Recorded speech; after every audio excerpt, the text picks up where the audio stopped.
Okay, so guys, paano nga ba tayo makakasunod sa ating mga signals, no? Sa ating Telegram account, meron tayong signals yan. Everyday nagsisend tayo ng mga signals kung saan tayo mag-buy or sell.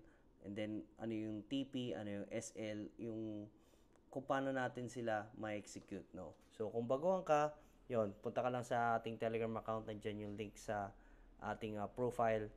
And then, ayun, gawa ka ng account, may nakapin na message doon sa ating Telegram account. You can just click there para makagawa ka ng account. And then, lagay mo lang yung partners code natin, of course.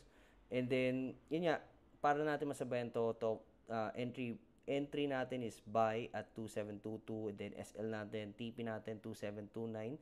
Ganito lang yun. So, from our Telegram account, meron din mga video tutorials dyan na kailangan panoorin. Yan, like yung paglilink mo ng XM account mo sa MT5 or sa MetaTrader 5, no?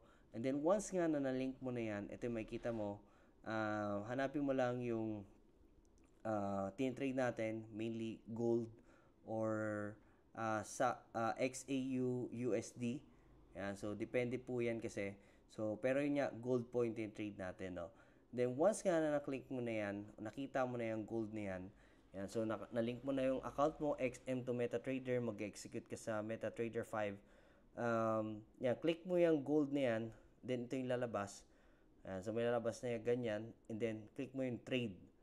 Ayan. So, pag na-click mo yung trade na yan, ito naman yung lalabas. Ayan. So, market execution, kapag sinabi natin na buy or sell, it's automatic market execution yan. Pero merong ibang execution dyan like buy limit, sell limit. Sasabihin din natin yan. So, entry, buy limit. So, may drop down dyan. Lagyan mo lang buy limit. And then, yung SL is yung stop loss. And then, TP is take profit. So, balik tayo dito. SL natin is 2717. Yung TP natin is 2729. Ayan. So, entry natin is buy. So, kiklik lang natin tong buy market. Pag nalagay na natin yung stop loss and yung take profit. So, very easy guys. Napakadaling sumabay dyan. Also, one thing, yan yung nakabilog na yan.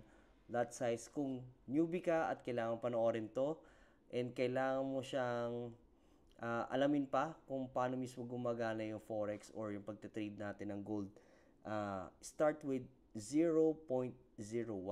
So kung medyo may alam ka na and medyo kabisado mo na, yan, it's really up to you kung gusto mo pa siyang taasan. Pero for me, 0.01.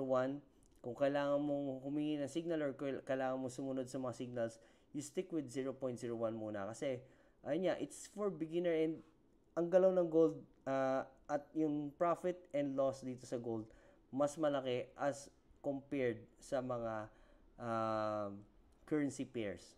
No? So, yung 0.01 ng gold, pag nag-profit ka ng 10 pips, it's real different with the currency pairs. So, that's it guys. Thank you so much. You have a great day.